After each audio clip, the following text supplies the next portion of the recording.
Hey everyone, welcome. Today we're going to talk about something super important, a skill that's going to help you in pretty much every part of your life. It's called self-advocacy. Basically, it's all about finding your voice and, learning how to use it. So let's jump right in. All right, so here's our game plan for today. First, we'll figure out what self-advocacy even is. Then, we'll talk about why it's such a big deal. After that, we'll get into the how-to stuff, like knowing yourself, what to actually say, and, what to do when you feel kind of scared to speak up. Okay, first up, what in the world is self-advocacy? Let's break it down and keep it super simple. So let me ask you a quick question. Have you ever been sitting in class or maybe at a part-time job and you just feel totally lost? Like the teacher or your boss is talking and the words are just flying right over your head. Yeah, that moment.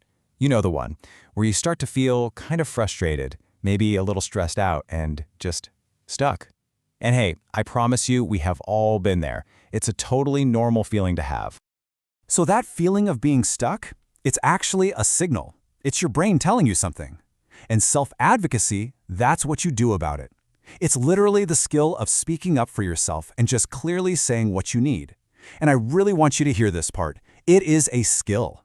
That means it's not something you're born with or without. It's something anyone, and I mean anyone, can learn and get better at. Okay, so why should you even care about this? Well, learning how to speak up for yourself is a total game changer. Seriously, not just for school, but for a job, at home, pretty much everywhere in your life.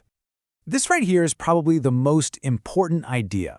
When we're struggling with something, it's so easy for our brain to go straight to, I'm just bad at this, right? We blame ourselves.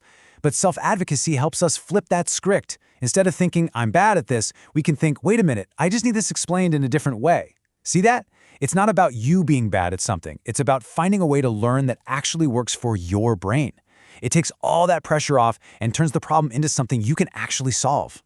So I'm going to say it again because it's that important. Feeling confused, feeling frustrated, that is not a sign that you're failing. Not at all. Think of it like an alarm bell or a little flag popping up. It's just a signal from your brain that's saying, hey, pay attention. Now is the perfect time to speak up and ask for what you need. It's not a bad thing. It's actually super helpful.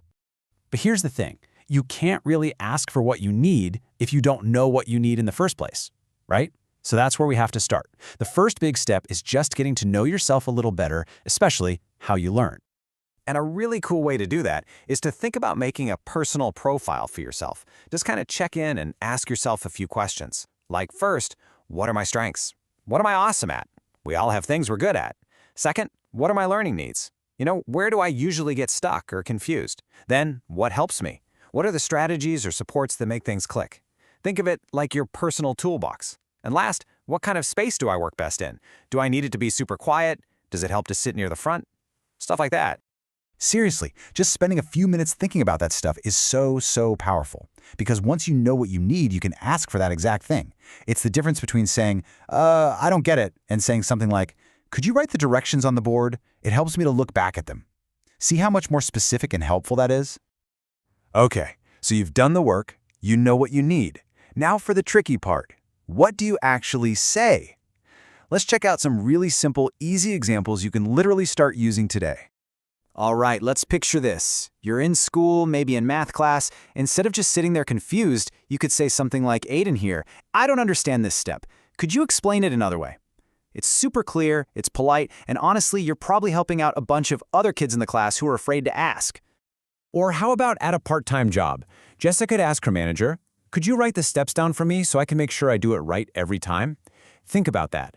That doesn't make you look weak. It makes you look super responsible, like someone who really cares about doing a great job. And this skill works at home too.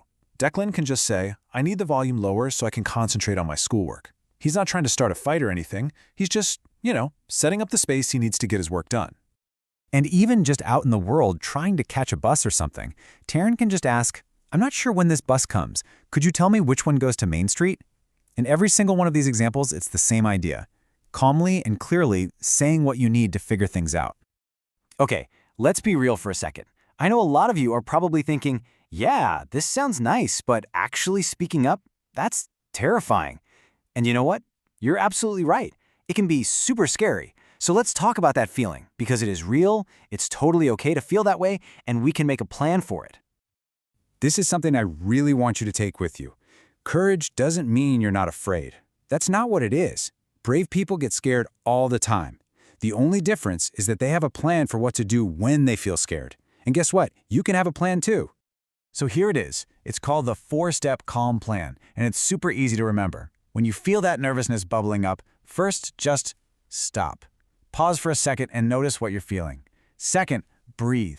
Take a couple of slow, deep breaths. It actually calms your whole body down. Third, plan. In your head, just quickly remember that simple thing you wanted to say. And finally, number 4, speak up. That's it. You use your voice. It's that simple, and you can totally do this.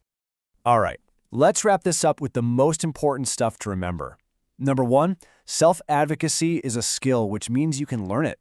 Number 2, it starts with knowing yourself, what you're good at, and what you need help with. Number 3, have a few simple phrases ready to go. And number 4, it is 100% okay to feel nervous. Just have that calm plan in your back pocket. So, that's what I've got for you today. And I want to leave you with just one question to think about. You don't have to go out and be this perfect expert tomorrow. Just think, what is one small, tiny way you can practice using your voice just this week? Maybe it's asking a teacher to say something again, or asking someone at the grocery store where the milk is. It can be that small. Just start there, and you'll see how much easier it gets. You've got this.